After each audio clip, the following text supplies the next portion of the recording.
Did the CFP Committee get it right with the 12 teams they put in, or did Alabama get done wrong? Does strength of schedule really matter much anymore going forward? My thoughts coming up.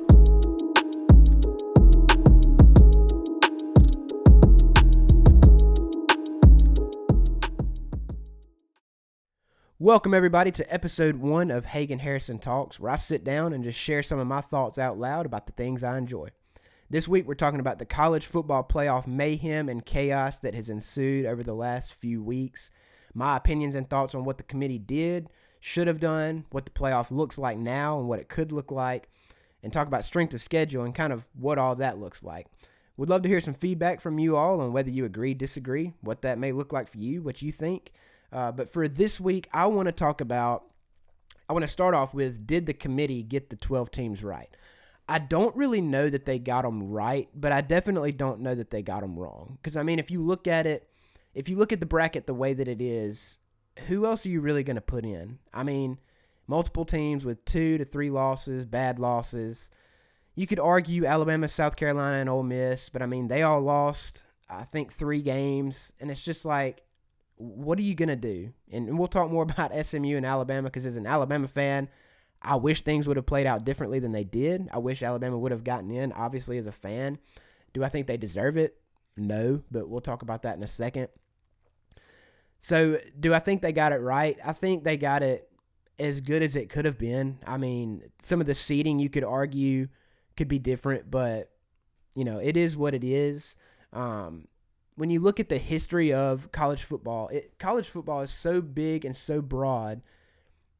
I don't know how you really continue to rank teams the way that we are, but I also don't know how you do it differently. I mean, and we'll talk about strength of schedule here in a second, but if you go back and look at the history of college football, when we had 2 teams with the BCS and the computer analytics would, you know, do it however they would do it, and the top 2 teams at the end of it was who competed for the national championship, and that's just what it was. And then we expanded to 4 and developed a committee of people who picked the top 4 that they thought should be in it. Well, then, even with the BCS, there were a few years where the 3rd team arguably could have or even should have been in and weren't. Then you get to 4. It's like, all right, well, we'll give a couple more teams an opportunity. And over the last decade, there seems to be more and more arguments about, oh, well, this 5th-ranked team should have been in. This 6th-ranked team should have been in.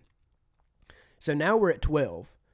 And you would have thought, okay, with 12, we're going to put 12 teams in. We're going to automatically include a group of 5 team. Surely there will be no more arguments on this team should have been in or whatever.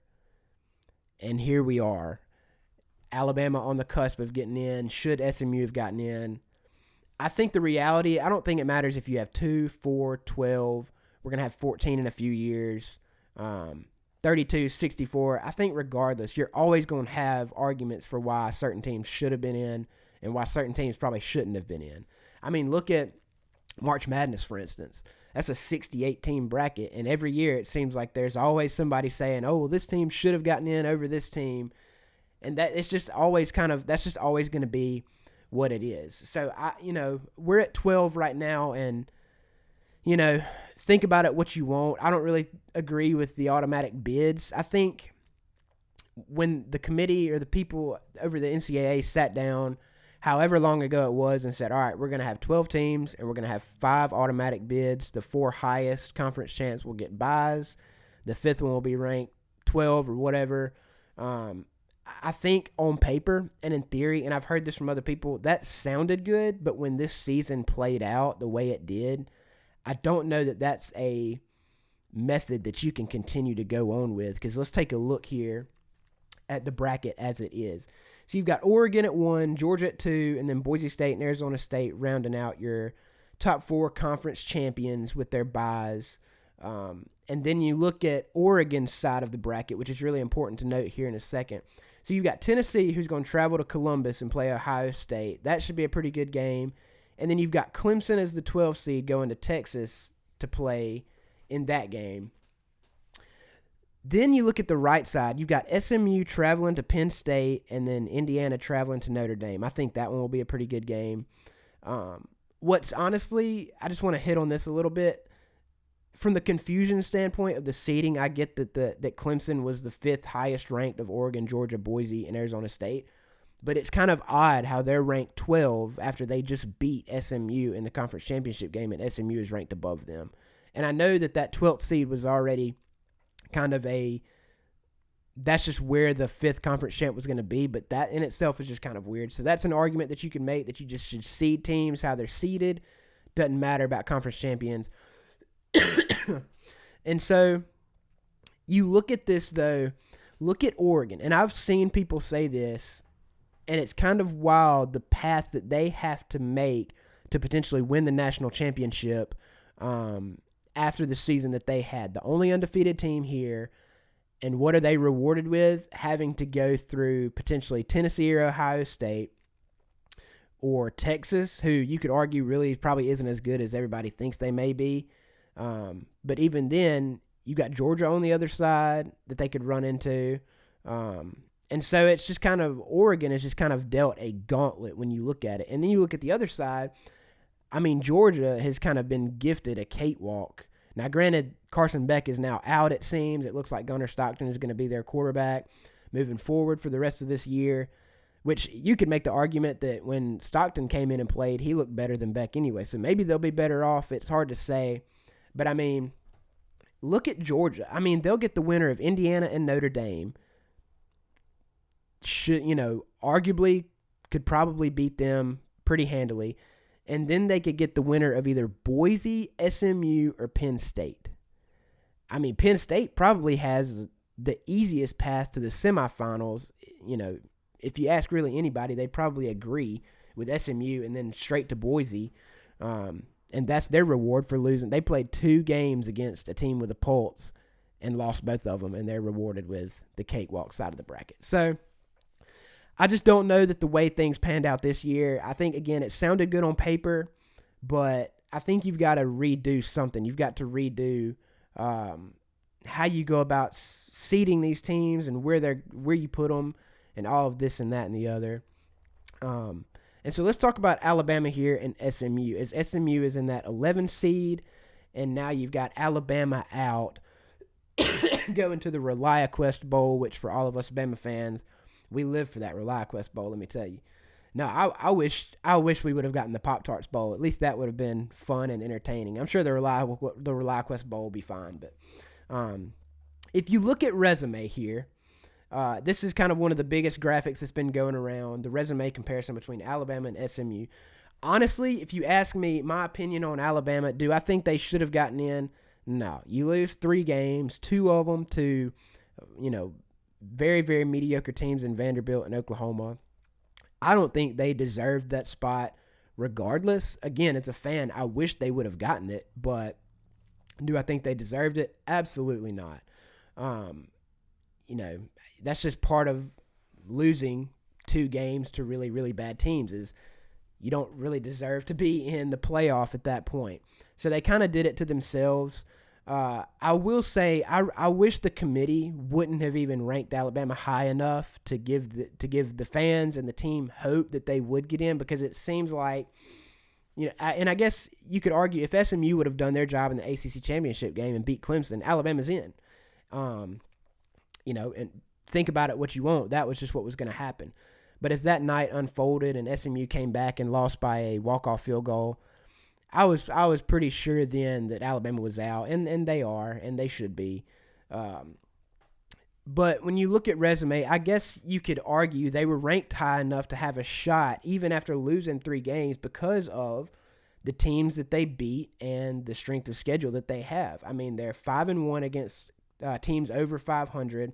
They have the 16th ranked strength of schedule compared to SMU's 60th, and their best wins are Georgia, the SEC champion, South Carolina, another bubble team, Missouri, who is pretty good for most of the year, and LSU, who again was pretty good for most of the year. And then you look at SMU, their best wins are Louisville, Duke, Pittsburgh, and TCU, all pretty semi-mediocre to average teams at best. And so, yeah, Alabama won better games for sure, but those 2 losses just absolutely killed them. And so, and clearly the committee agreed with that, putting SMU in over them. So when you look at this and say, okay, Alabama had a great resume, they did. And you could argue like Ole Miss or South Carolina possibly could have been in as well. And you look at the playoff as a whole, like who should jump who. And I wish they wouldn't have ranked Alabama so high to even give that hope out. But the reality is, I mean, who else were you going to put above them other than potentially Ole Miss and South Carolina? I mean, everybody that followed really was also kind of mediocre to average. And so it's just, what are you going to do? So I don't think Alabama got done wrong. I think when you lose 2 bad games and you put your hopes in the hands of the committee, you get what you get. And that's just kind of unfortunate to say the least. But, you know, as a fan, I would have loved to have rooted for them. I think Alabama has been inconsistent, but they've been as good as they have been bad at times. I mean, you beat Georgia, the SEC champion, arguably the best team in college football, and you lose to Oklahoma, who can't even throw a forward pass most of the time. And so it's just, it would have been interesting to see. So like if we go back, we would have been in SMU's spot. So we would have had to travel up to Penn State. That could have been a fun and entertaining game to watch on TV as a fan, to see Alabama go up and play in that cold Big Ten weather. That could have been fun. But I mean, then you look at it, dude, if we get that 11 seed and we beat Penn State, then we play Boise, you've got to like your chances there. And then you probably get Georgia, I would think, unless they just fold with the backup quarterback, whatever that may look like. I just don't. Indiana and Notre Dame, I think, are decent teams, but I just don't think they have the firepower to get past Georgia. So you could say Alabama, Georgia, semifinal. We've beaten them once. Who's to say we couldn't beat them again? And then you've got potentially Oregon at the national championship. I mean, you look at putting Alabama in that 11 seed, and if they play as good as they've played when they're good, that's a pretty solid path to another national championship. So it hurts that you've got the season in your hands. You're in control going into Norman and Oklahoma and just lay an egg, and that just is super unfortunate for Alabama and for the fans. And I hate it, but hopefully we'll be back next year, and we'll see what happens then. But looking at strength of schedule and kind of going back to, does strength of schedule really matter much? One thing I'm starting to see is a lot of people throwing out these arguments were like, oh, well, now that Alabama's out, just don't schedule anybody anymore. And I get what they're saying. Like, you don't want to schedule good out-of-conference games in the future to potentially lose that and lose your chance at a playoff berth. And I get what they're saying, but also I'm like, if you lose to mediocre teams within your conference, I really don't think it matters who you schedule outside of your conference, because the committee has made the decision of like, Alabama beat some really good teams this year, but they lost to some absolutely awful teams, and so we dropped them. It's almost like it doesn't matter so much who you beat as much as it is who you lose to, and I kind of get that. And so you look at strength of schedule, though. I mean, you look at some of these top teams that are in the playoff field. I mean, you've got Oregon with the 34th ranked strength of schedule, Georgia with the first, which absolutely they deserve to be where they're at 100%. They went through a gauntlet and only lost 2 games. You got Notre Dame with the 59th strength of schedule, Indiana 67, Boise at 78, Arizona State 62, SMU 57. So you have a lot of teams in the playoff who, when you look at the strength of schedule, really haven't played anybody. And my argument for this, and going back to kind of the beginning of the discussion, how do you rank teams? Like, what do you do?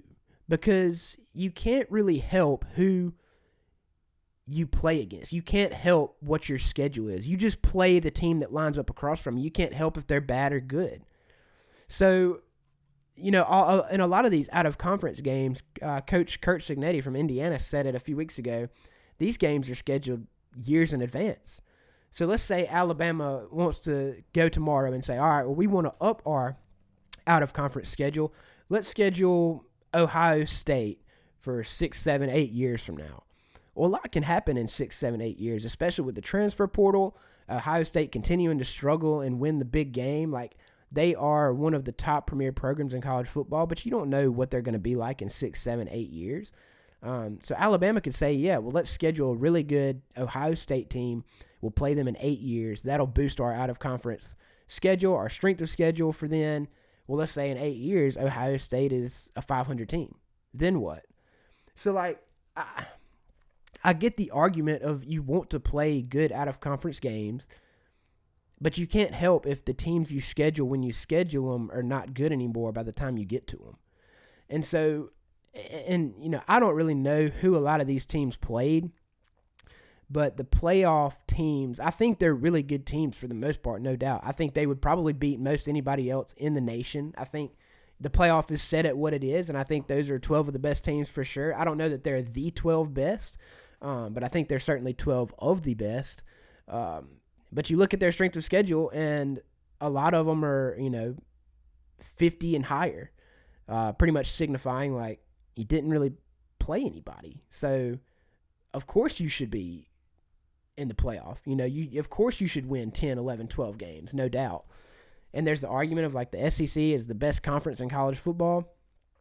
And I agree with that wholeheartedly. I think top to bottom, well, I don't think it's as good top to bottom as it used to be, but I think the top 5, 6, 7 teams could certainly beat anybody else in the nation at any given time. So I think the SEC is certainly the strongest. But and I'm looking down at my notes because this is the first time that I'm doing this, so sorry for that brief pause. What do I have? It doesn't seem like it does, however. Okay, so going back to you can't help who you play against, right?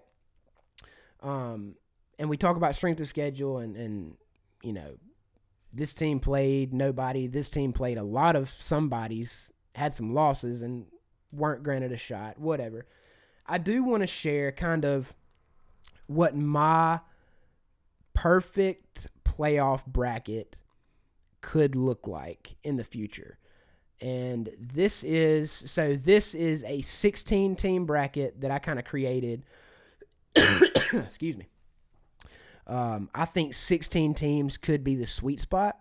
I think 12 is cool and 14 will be cool, but I think all in all, if you go to 16 and you do it this way, it would eliminate a lot of the chaos and a lot of the uncertainty of the fans and the viewers of what the committee values most. So let's take a look at this. And this is based on the top 4 seeds from each conference. So I think, first off, you just do away with the group of 5. I think not move them down to FCS level, but I think the NCAA has to elevate like these top tier, these Power 4 programs above everybody else. I think the Cinderella story and everything is fun and it's cool, but I don't really think a group of 5 team will ever realistically win the national championship. I just don't think they can. And you could say, well, Northern Illinois beat Notre Dame.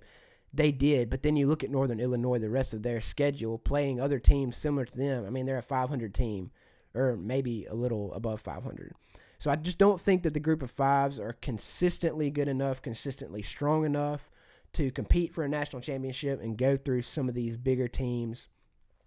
So I think you do away with the group of 5 altogether, and then you have 4 brackets with your Power 4 teams. And I also think you may look at this and say, well, where's Notre Dame? They're ranked 5th on the poll, on the 12-team playoff. Honestly, I think you just do away with independence as well. Make Notre Dame join a conference. If they want to compete for a national championship, make them join a conference. I know, again, as I said at the beginning, there's some stuff in here that little tidbits and nitpicks and things that probably can't work or whatever, or would take a lot to work. But, Notre Dame every year gets the benefit of the doubt from the beginning of the season. They're going to be great.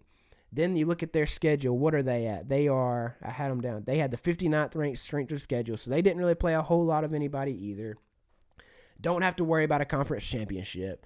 So you play your 12 games, you win them all or win at least 10 or 11 of them, and you're probably in. And that just kind of annoys me. There are a few teams on here I just hate. I hate Notre Dame. I hate Clemson. I hate Georgia. I hate Ohio State. those are probably the 4 teams that and I hate Auburn, but I mean, let's be real. Auburn's not going to make it on here anytime soon, I don't think. Or at least I don't hope. But those are the teams that I just absolutely hate. Anytime I tune in, I just want to see them lose. I don't care who they're playing.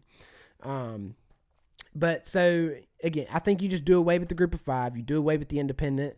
Make Notre Dame join a conference. I mean, they're already in the ACC, I think, in basketball. So just ACC seems fine. Whatever. Throw them wherever. But just make them join a conference to have a shot at what I think could be cool. So now you break it up into your Power 4 conferences. You got Alabama going to Georgia, Tennessee going to Texas. And that's your SEC. And then those 4 teams would play each other for a shot at the quarterfinals. And so then by the time you get to the quarterfinals, you have 1 team from each conference competing. So there will be no more SEC versus SEC championship games. As much as I enjoy those and as good of games they are, at least now, by the time you get to the quarterfinals, you have 1 representative from each conference who has a shot at getting to the national championship game.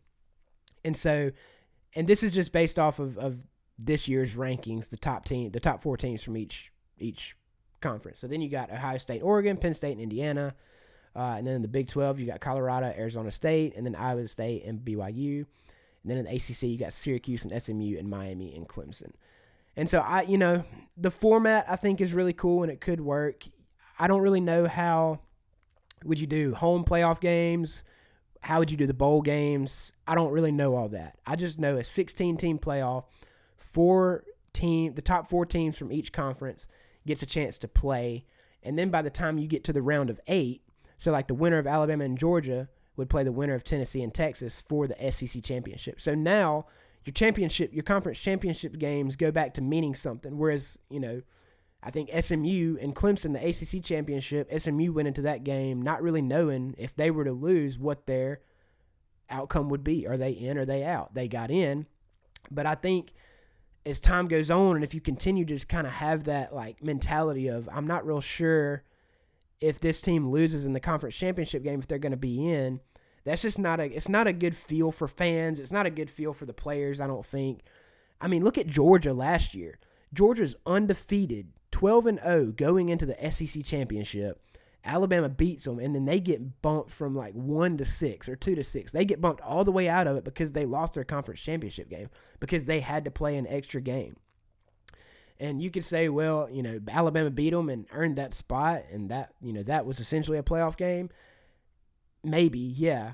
But I don't like the aspect. I don't like the idea of losing your conference championship, like playing such a good season that you get the chance to compete to win your conference.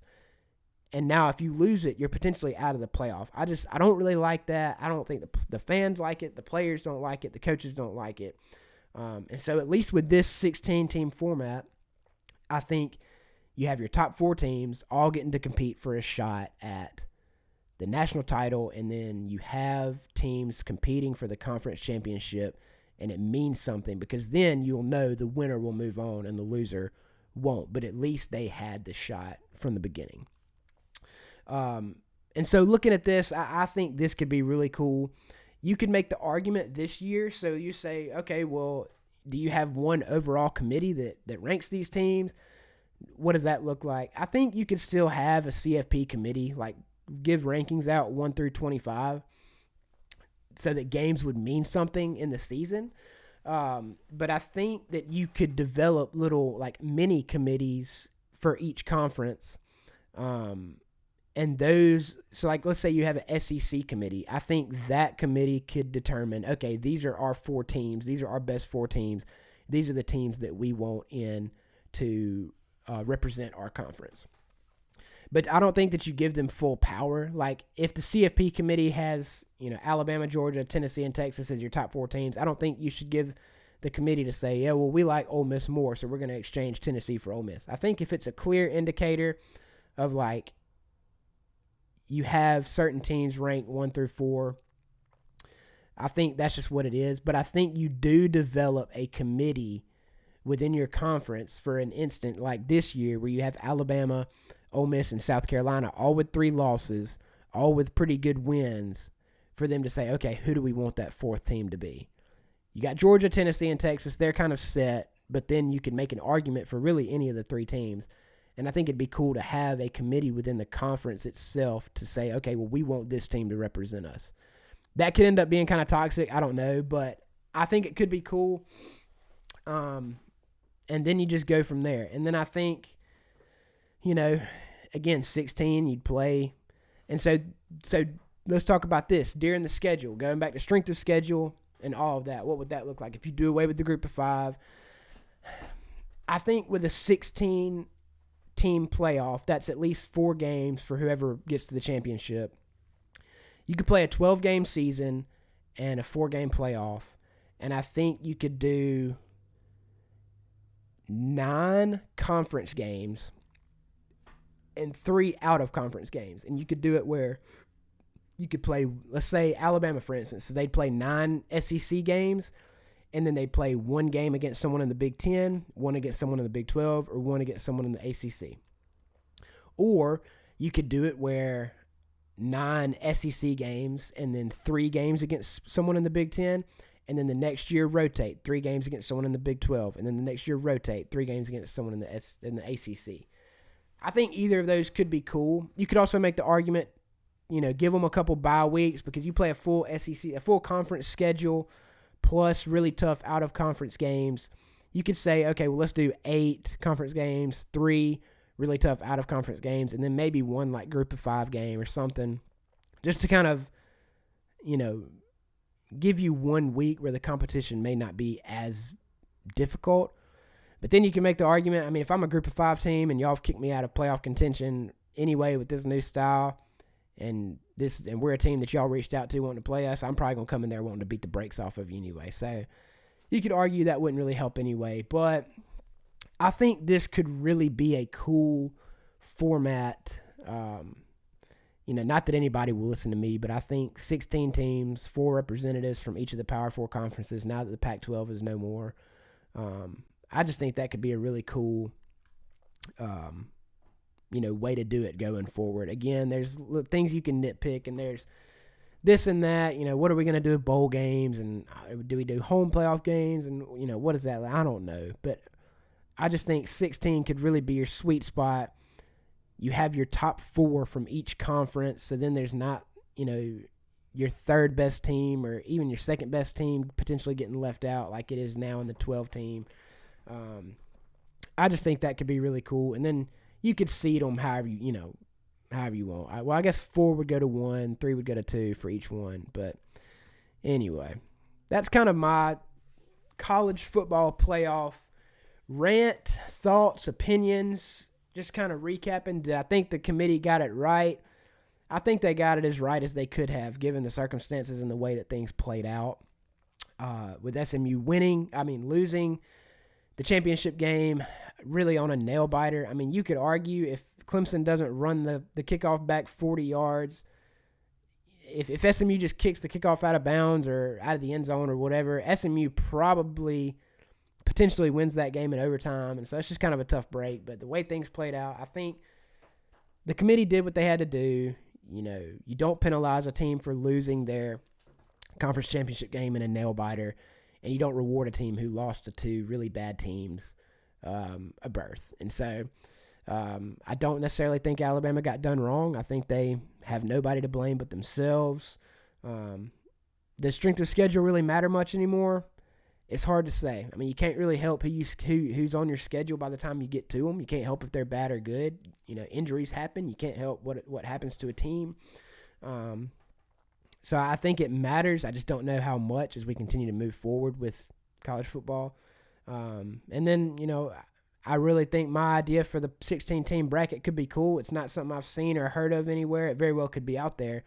I just haven't seen or heard from it. So with all that said, this has been episode 1 of Hagen Harrison Talks. I have enjoyed this, just getting to share my thoughts and opinions out loud and not have them just kept up in my head.